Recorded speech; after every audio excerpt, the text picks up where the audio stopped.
Hello, folks. I went and bought a very cheap purple strat coffee off of the Temu app. And we're going to talk about it a little bit. So, kind of did it on a whim. I was just curious how much guitar I could get for $100 from Temu.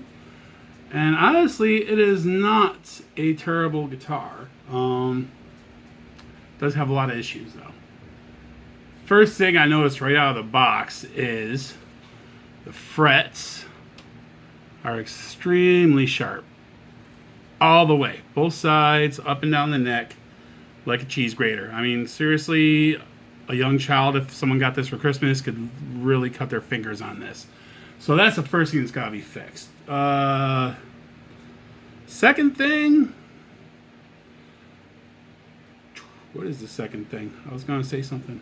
Oh, the strings. Strings are just straight up awful. They gotta go. They just feel gritty. Frets are actually polished fairly well for this grade of guitar. They're not real gritty, not super slidey. They could do with a little polish, but not bad. The finish on this guitar is immaculate.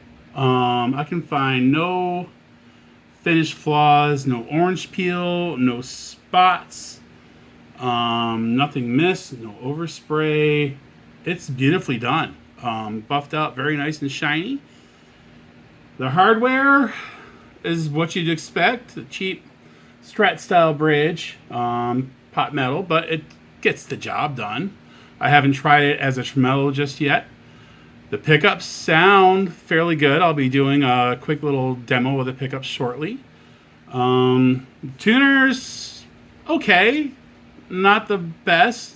Certainly not the worst I've ever seen. They are Grover style sealed tuners, not the usual just open back kind of cheap gear tuners you see sometimes, the cheap little cover on the back. So better than expected. The brand is Dlaso. I have no idea how I would pronounce that. I'm guessing Dlaso? Dlaso? Don't know. Don't care.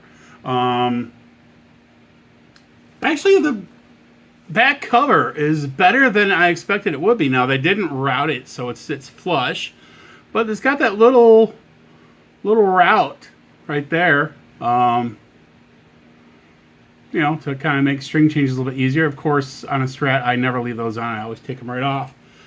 So right now I'm going to cut away for a second, and I'll be right back to keep talking about this. Okay. The only thing it came with accessory-wise was this little bag. And this is the first time I'm opening it. I had intended to do an unboxing of this guitar, but the time I had to make the video was much later than when it arrived, and I couldn't wait. So, in the little bag is the obligatory, really cheap cable. Good enough to plug into your little battery practice amp, if you have one. If you don't want to use your good cables for that.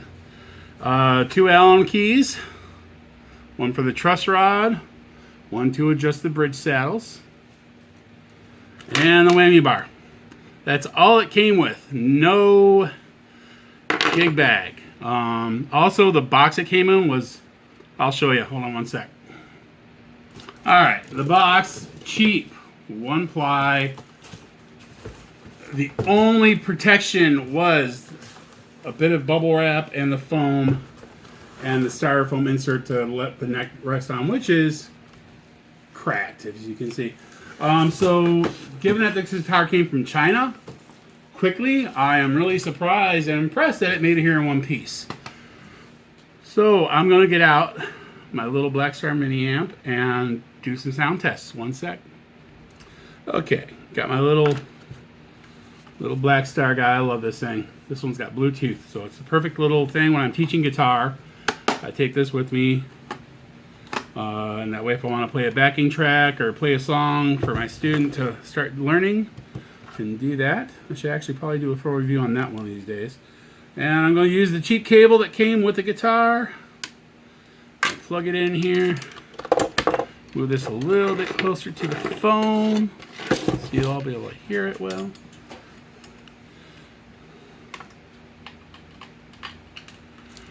And let's adjust the camera so you guys can get a good view of the guitar as I'm playing it. One sec.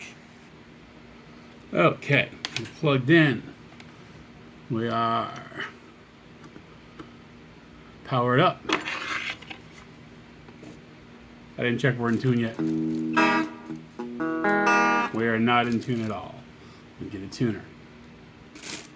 All right, we are in tune and ready to go. So, fix that a little bit for you guys. Okay. We're on kind of a clean setting. Again, these frets are sharp as heck. So there's the bridge pickup. We'll go to the second position. And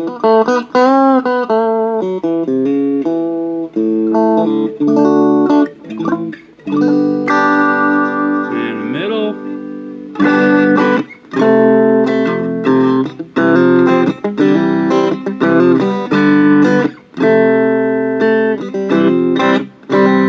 And fourth position.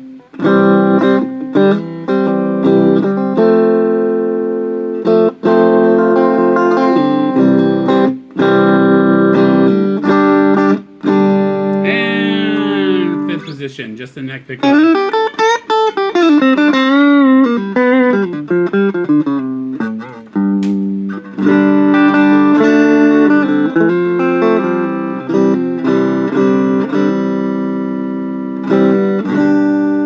there's a little sound demo. No scratches in the pots. Volume knob fades out just about right. Tone knobs doesn't really do anything until it's all the way back. Have to go all the way back to here before you get any kind of effect. Same with the back one. Okay, the back one only affects the middle pickup. And that one's actually a little bit better than the one for the neck pickup. It's still not a lot of articulation there. So there's a little sound demo. Again, I have a cheap little desktop amp, but that thing sounds as good as anything else. One thing I should mention is the action on this guitar is super nice. I don't have any dead frets. The action's just a hair higher than I usually want it set up. Very, very playable. Honestly, once I take a file to the fret ends and smooth those out, this is going to be a really not a bad guitar. Also, it's a very thin body compared to a standard Stratocaster. It's like the Affinity series from Squier. Not a full thickness. I don't have a tool to measure it just yet, but you get the gist. So that pretty much sums up my first review of this. I'm going to do another video after I fix the frets and do a full setup on it, and probably plug it into a better amp and get a really good sound demo. But if you like this video, please hit like and subscribe. I'm trying to build this channel, and I'm hoping to do a lot more videos like this about mostly budget guitars because I'm cheap. Anyway, I'm Brad the Guitar Guy. Thank you so much.